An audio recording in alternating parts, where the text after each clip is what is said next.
这就是福他在范屋老街的售票晚点了。今天晚上我就要往富国岛方向走了。从胡志明到富国岛的话，要走水陆联运，坐车到河鲜码头，然后再转船。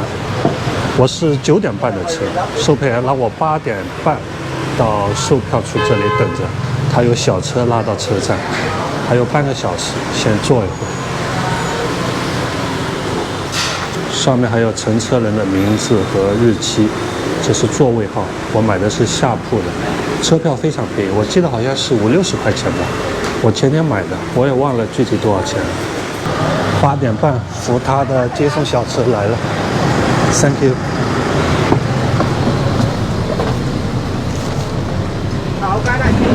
哎呦，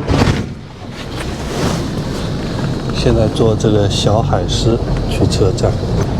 我也不知道车站在哪里，反正只管坐在上面就行了。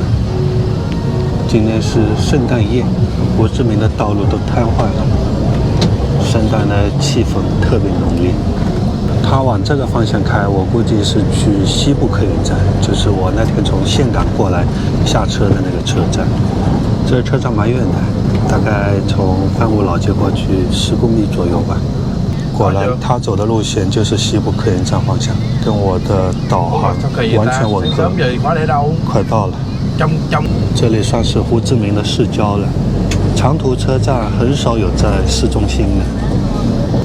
胡志明西部汽车站，现在进站。小哥开得太快了，现在才8点50分，我的车是9点半，还有40分钟。这是各个公司的售票窗口。一到晚上越南的长途汽车站就非常的繁忙，因为越南的火车不发达嘛，速度非常慢，大家基本上都是坐长途大巴出行的。这些都是晚上发班的车。到了，小哥直接把我们开到了福他的发车工位。晚上这客运站太繁忙了，太繁忙了，还有40分钟呢，早了。这些全是福他的车，停了几十辆。国内的客运站现在已经很少能看到这种情况了，因为国内高铁太发达了，坐客车人已经很少了。这个铺位豪华吧，1+1的新款现代，这是新款起亚卧铺，其他公司的。这辆车上还写了2个中文字“英俊”。不知道他们越南人知不知道英俊是什么意思？这些就是其他小公司的发车区了，基本上以长海为主。车站的餐厅，看到一台我们国产品牌大金龙，这是大金龙的6119，长海组装的，老现代，门还是折叠的。这些就是到胡志明周边的小巴了。福他这么多车，我都不知道哪一辆是我要坐的车，找起来有点困难。这辆新款起亚是到大热的，问了一下工作人员，在里面。上面有个显示屏，9点半河鲜，15号卡位 ，HATIEN 那个就是河鲜了。我找了一圈，只到9号工位嘛，哪里有15号工位？河鲜了，河鲜了，让他帮我查一下。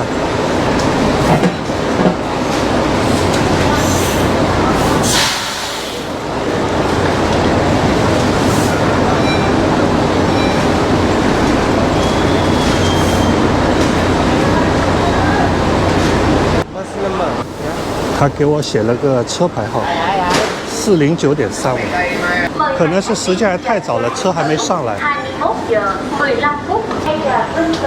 这里面是半包的。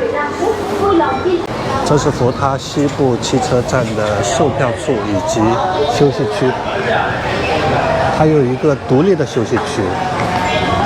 这个是售票机。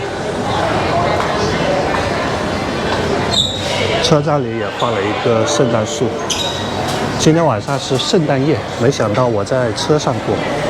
这是福他的站点电话30几个地方都有福他。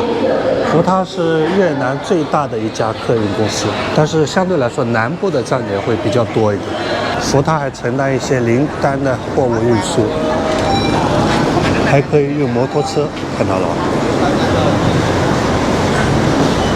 这些摩托车还用纸板箱包装起来。工作人员再把摩托车从车上卸下来，包的倒挺严实的。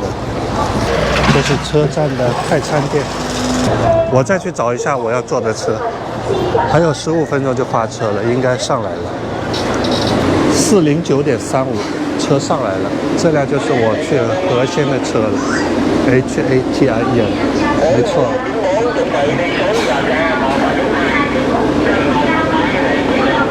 给他检一下票。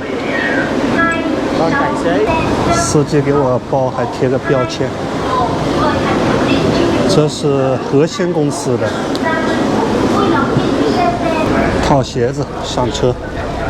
这是新造型的长海，潍柴375发动机 A07。下铺第3个。就是这里了。今天买下铺，下铺方便一点，上铺爬上爬下有点麻烦。每个人还配了一个小毯子，这是越南卧铺车的标配。这个车没有半包的。买下铺的话就有一点好，没人走动的话，东西放过道里放一放也没事。小哥给我们一人发了1瓶水，还有一条湿巾。这是福他的标配。这车只配备了1个驾驶员。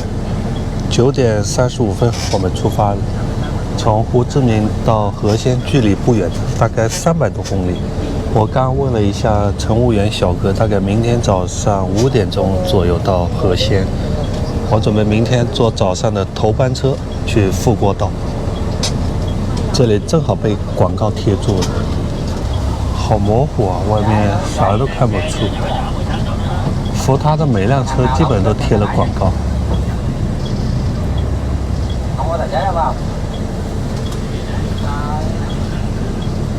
这辆车很空，只坐了大概1/3的人，上层基本上都是空着的。再见了胡志明，等我从富国岛回来，再过几天吧，还会路过胡志明。小哥开始讲话了，这喇叭不行了，我反正是一句都听不懂。今天晚上是圣诞夜，没想到我就在卧铺车上过了。在这里祝大家圣诞节快乐。沿途还有人上车，这是打电话订票的。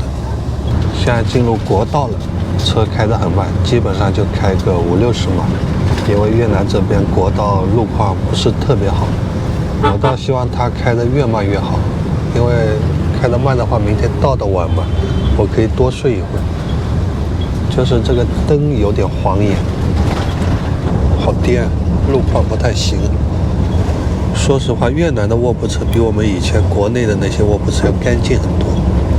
这是我在越南坐了3次卧铺车得出来的体会，里面基本上都很干净，也没什么异味。